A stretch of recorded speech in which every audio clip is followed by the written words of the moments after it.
RBI कहता है जानकार बनिए, सतर्क रहिए। नमस्कार दर्शकों, आप देख रहे हैं दूरदर्शन हिमाचल। भारतीय रिजर्व बैंक आरबीआई द्वारा प्रायोजित इस कार्यक्रम में आप सभी का हार्दिक स्वागत है, अभिनंदन है।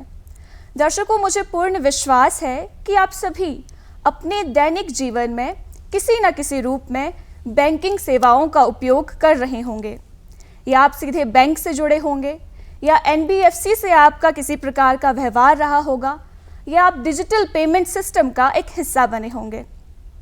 क्या इन संस्थाओं द्वारा दी जाने वाली सेवाओं से आप पूरी तरह संतुष्ट हैं, या आपको किसी प्रकार की शिकायत या असुविधा का सामना करना पड़ रहा है?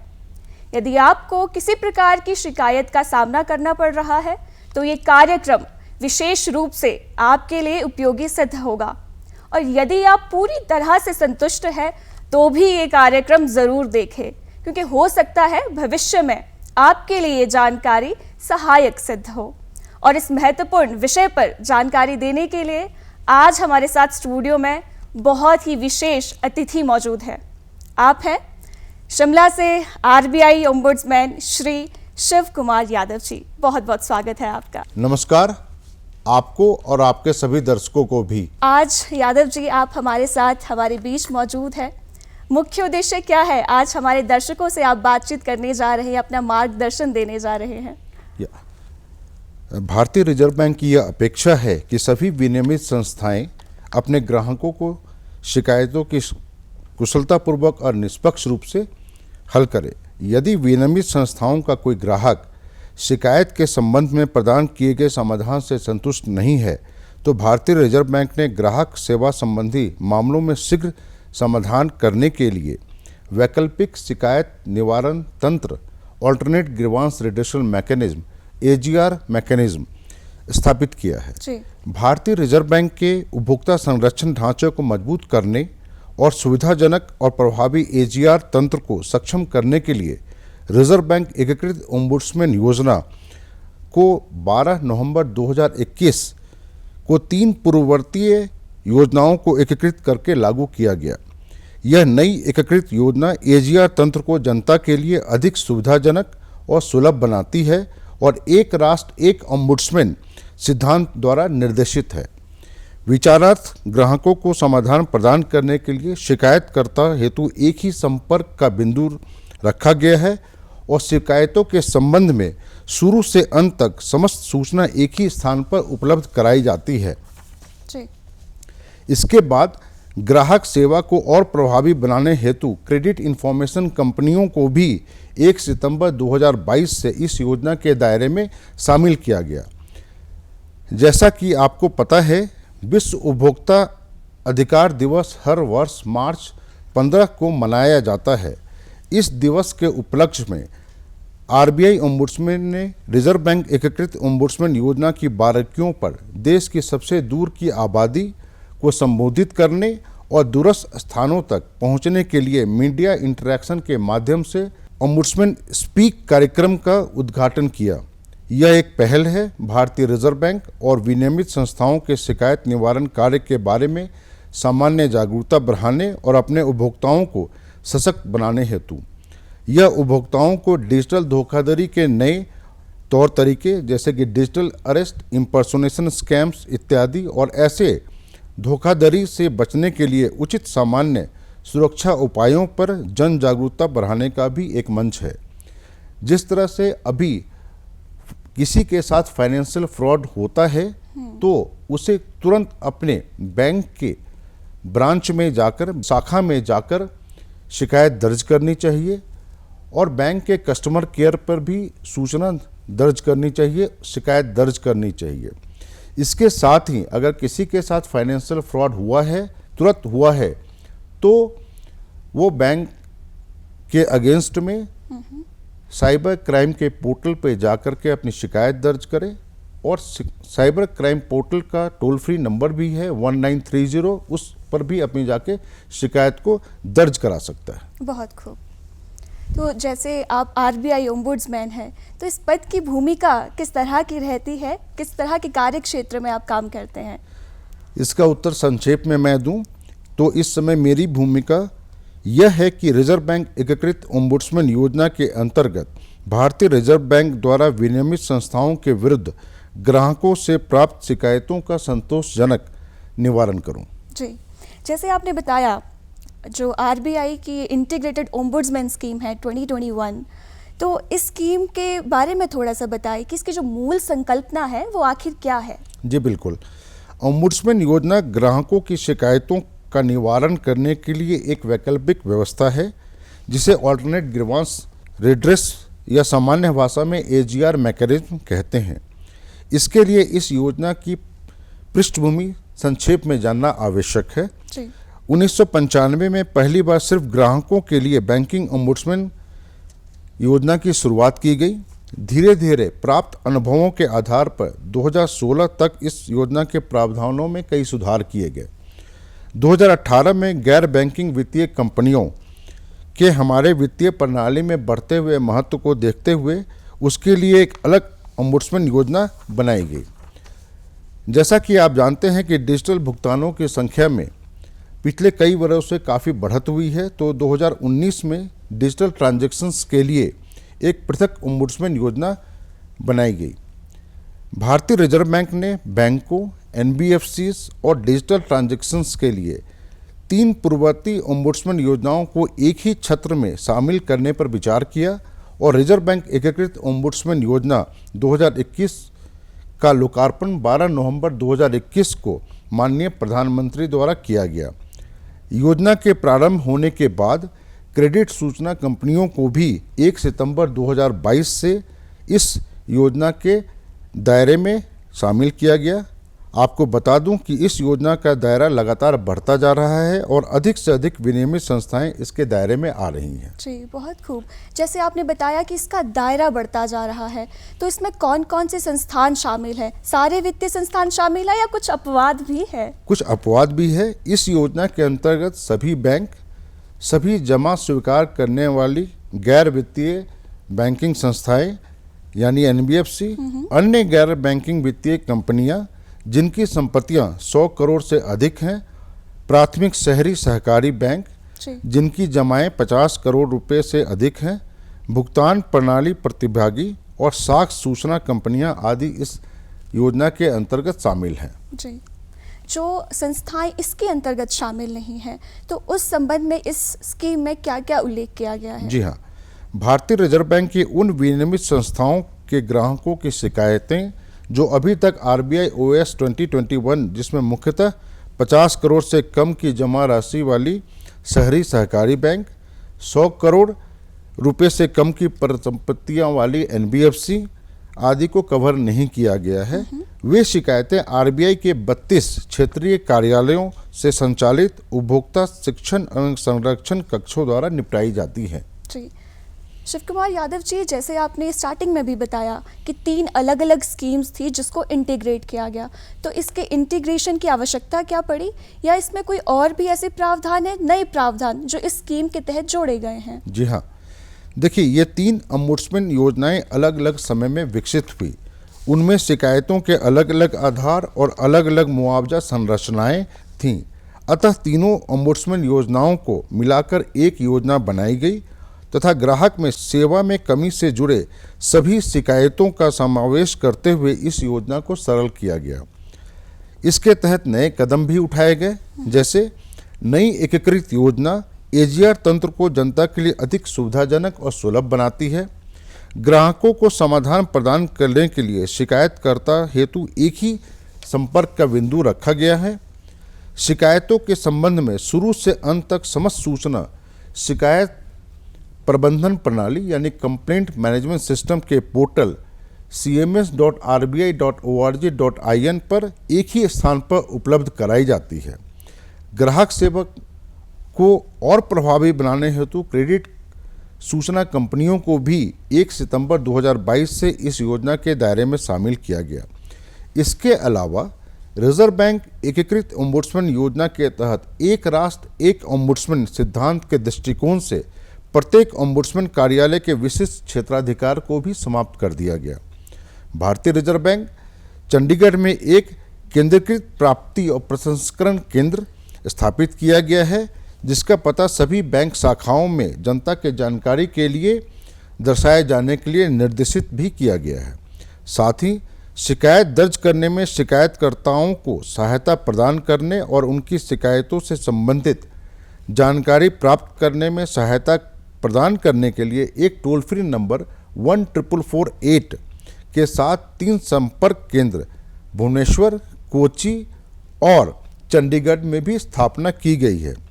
संपर्क केंद्र के कर्मियों से संपर्क करने की सुविधा अब अंग्रेजी और हिंदी तथा 10 अन्य क्षेत्रीय भाषाओं में सुबह 8 से रात 10 बजे तक, सोमवार से शनिवार राष्ट्रीय अवकाश को छोड़कर उपलब्ध है। जी, एक राष्ट्र एक ओम्बुड्समैन, ये विचार अपने आप में ही सुनने में बहुत रोचक लगता है, बहुत महत्वपूर्ण लगता है, लेकिन अगर व्यवहारिक बात की जाए तो उपभोक्ताओं के लिए इसको किस तरह से लागू किया गया है? जी हाँ, उपभोक्ता का सबसे बड़ा लाभ इस योजना के दृष्टिकोण एक राष्ट्र एक ओम्बुड्समैन से हुआ है।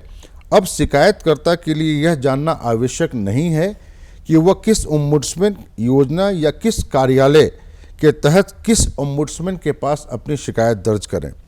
उपभोक्ता के लिए शिकायत दर्ज करने के लिए एक ही पोर्टल CMS पोर्टल cms.rbi.org.in और एक ही टोल फ्री नंबर 14448 और एक ही पता है।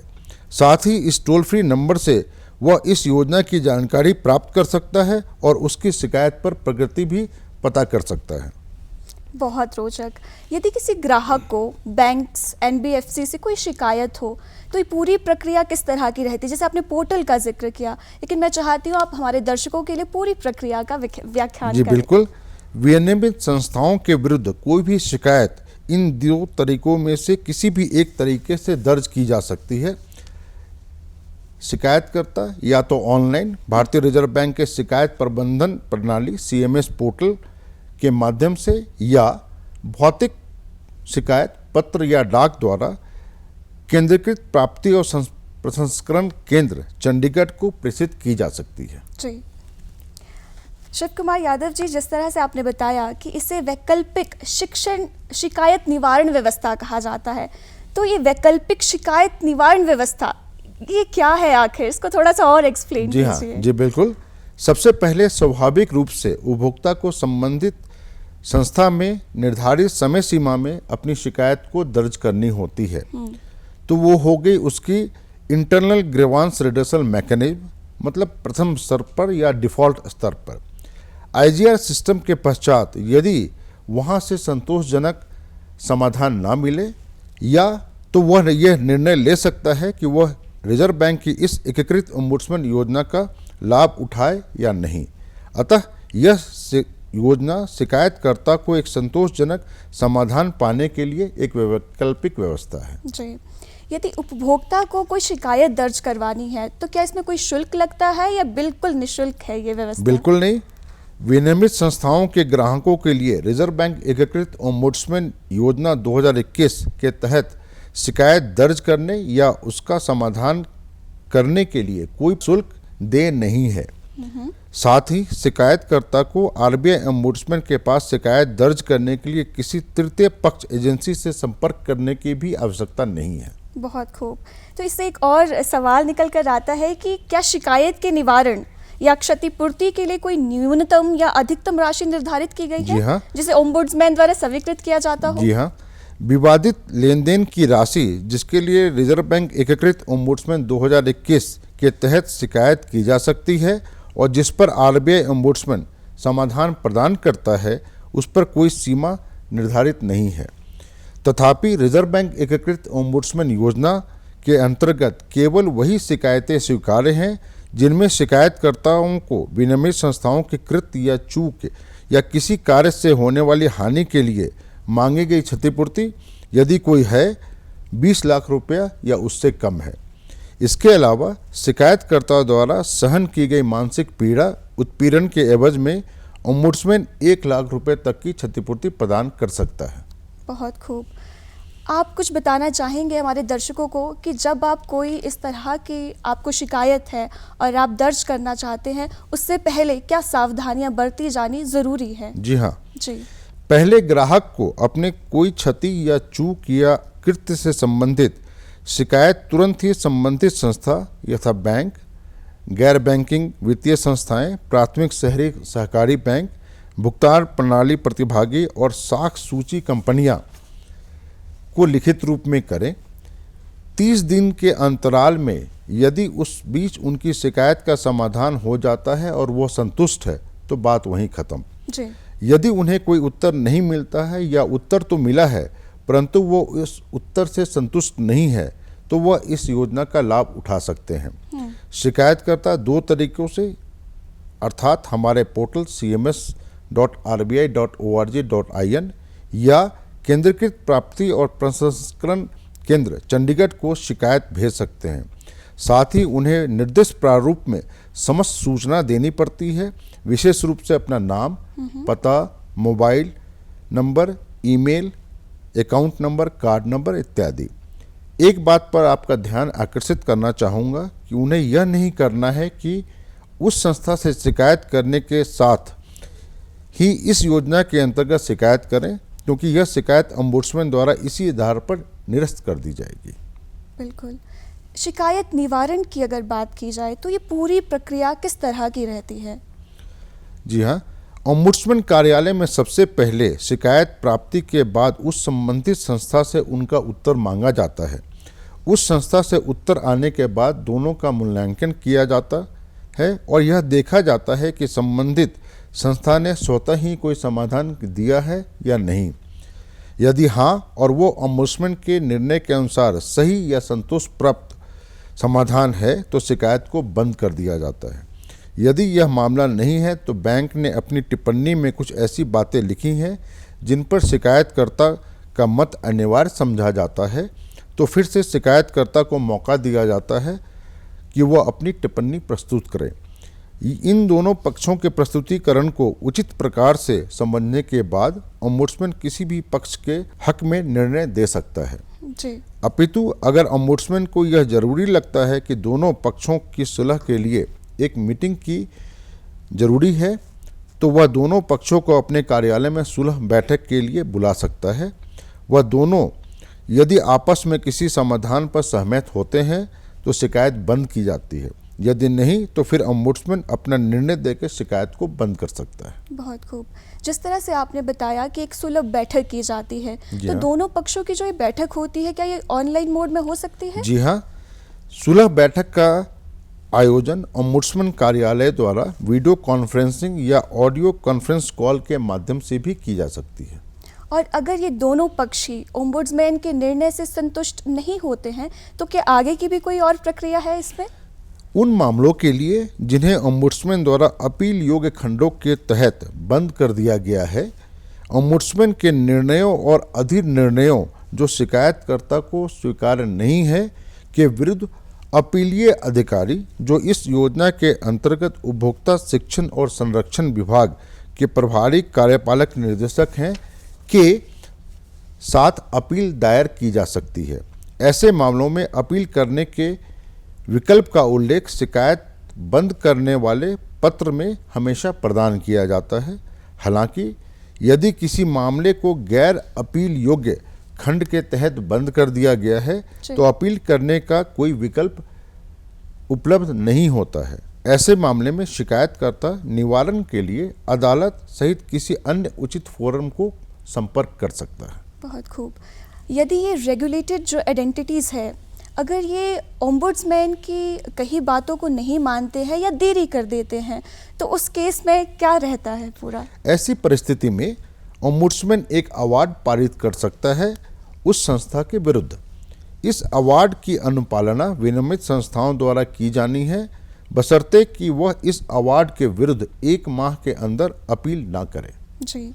बात शिकायत की हम कर रहे हैं तो भाषा एक अहम माध्यम बीच में आता है, तो शिकायत के लिए किस भाषा का प्रयोग किया जा सकता है? भौतिक रूप से भेजे जाने वाले शिकायत किसी भी भाषा में ओम्बुड्समैन के पास दर्ज की जा सकती है। CMS पोर्टल पे दर्ज की जाने वाली शिकायतों के लिए वर्तमान में सिस्टम केवल हिंदी और अंग्रेजी में शिकायत दर्ज करने की सुविधा प्रदान करता है। हालांकि शिकायतों के तथ्यों विवरणों को CMS पोर्टल में प्रदान किए गए विवरण बॉक्स में किसी भी भाषा में टाइप किया जा सकता है या कॉपी और पेस्ट भी किया जा सकता है। बहुत खूब। वर्तमान में आरबीआई द्वारा, भारतीय रिजर्व बैंक द्वारा ग्राहकों की वित्तीय जानकारी के लिए क्या क्या कदम उठाए जा रहे हैं? जी, इस योजना के बारे में जानकारी और जागरूकता बढ़ाने के लिए सभी उपलब्ध माध्यमों का उपयोग किया जाता है। आरबीआई के ओम्बुड्समैन के द्वारा बैंकों के सहयोग से अवेयरनेस प्रोग्राम्स, टारगेटेड दर्शकों के लिए जागरूकता अभियान और टाउन हॉल मीटिंग्स का आयोजन किया जाता है।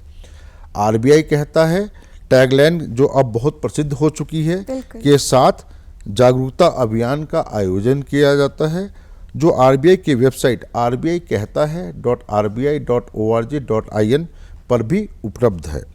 विभिन्न मल्टीमीडिया चैनलों में जागरूकता संदेश प्रसारित किए जाते हैं, जिसमें प्राइम टाइम के दौरान प्रसारित कार्यक्रमों के माध्यम से भी संदेश प्रेषित करते हैं। समाचार पत्रों में भी वर्ष में 2 बार इस योजना के विज्ञापन जारी किए जाते हैं। आरबीआई ने अब तक 3 पुस्तिकाएं भी जारी की हैं। एक धोखेबाज द्वारा उपयोग की जाने वाली सामान्य कार्यप्रणाली और विभिन्न वित्तीय लेन देन करते समय बरती जाने वाली सावधानियों पर बीवेयर नामक पुस्तिका है।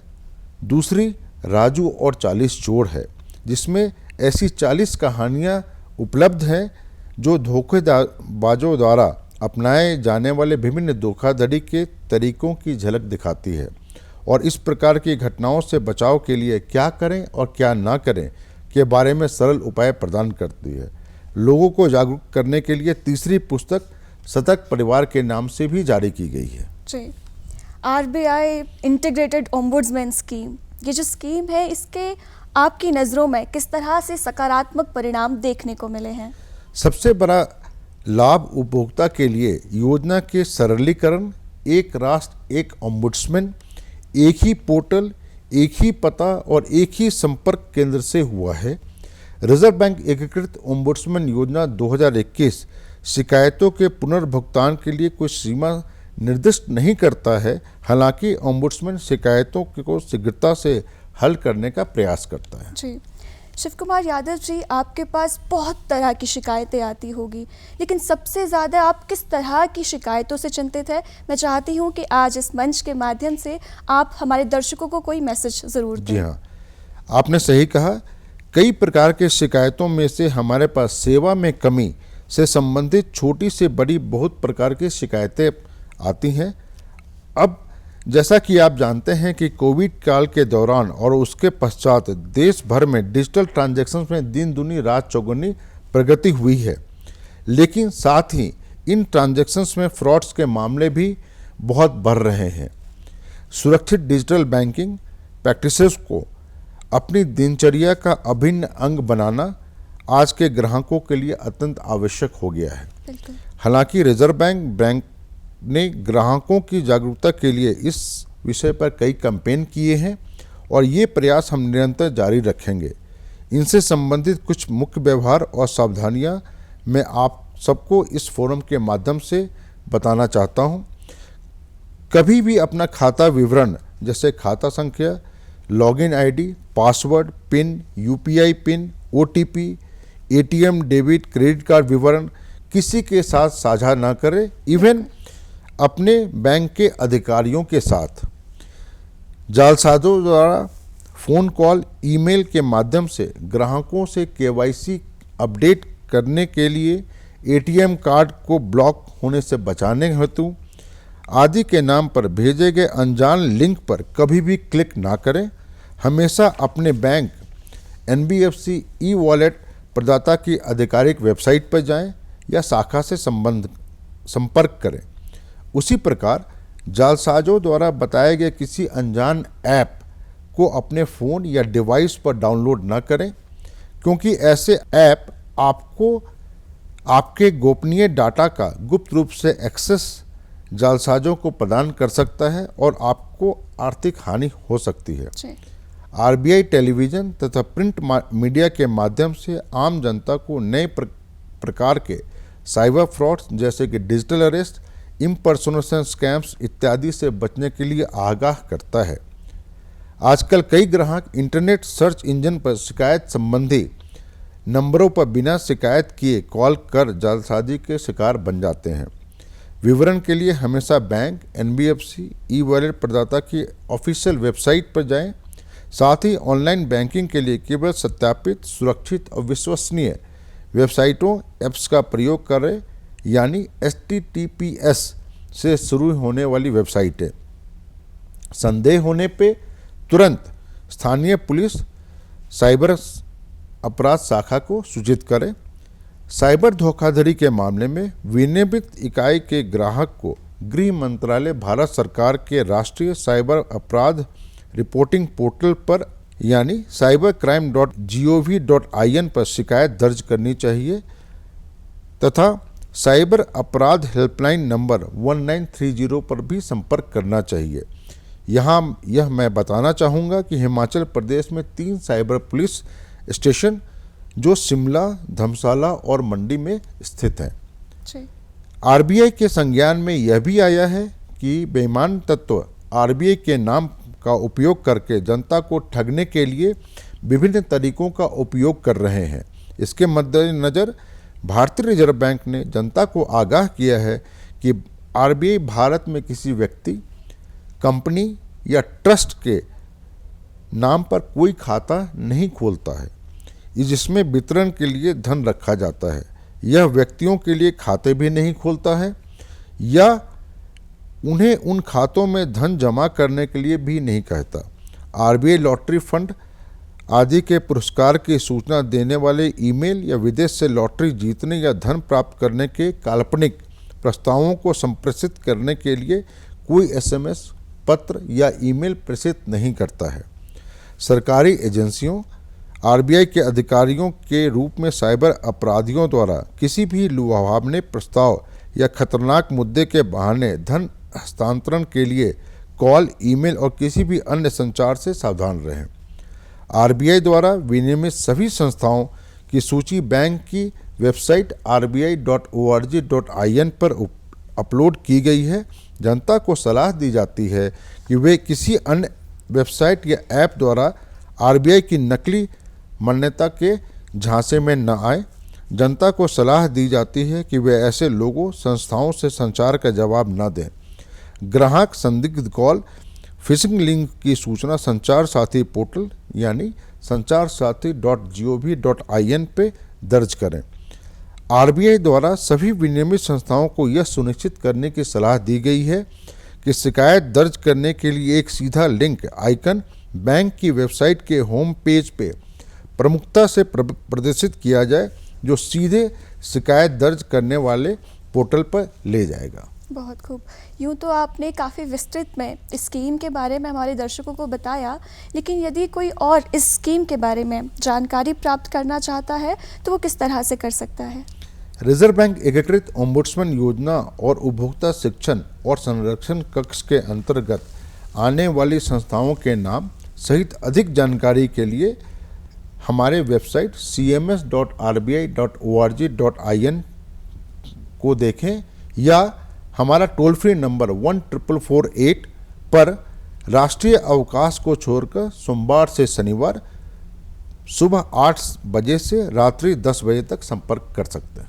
बहुत ही खूब, बहुत बहुत धन्यवाद शिव कुमार यादव जी, आप कार्यक्रम में आए और इतने स्पष्ट और सरल शब्दों में आपने इस स्कीम से हमारी जनता को रूबरू करवाया। बहुत बहुत धन्यवाद।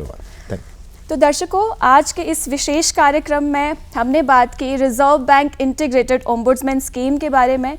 ये एक बहुत महत्वपूर्ण स्कीम है, एक पारदर्शी स्कीम है। मुझे आशा है कि आपके जहन में इस स्कीम से संबंधी जो सवाल होंगे वो आज कहीं ना कहीं उनका निपटारा हुआ होगा, आपको अपने सवालों के जवाब मिले होंगे। आरबीआई अपने दम पर बहुत सी ऐसी नीतियां लेकर आ रहा है जो आपके लिए, हमारे लिए उपयोगी है। हम आपसे भी यही आशा रखते हैं कि आप जागरूक रहेंगे। आज के इस अंक में इतना ही, मुझे दीजिए इजाजत। बहुत बहुत धन्यवाद। आरबीआई कहता है, जानकार बनिए, सतर्क रहिए।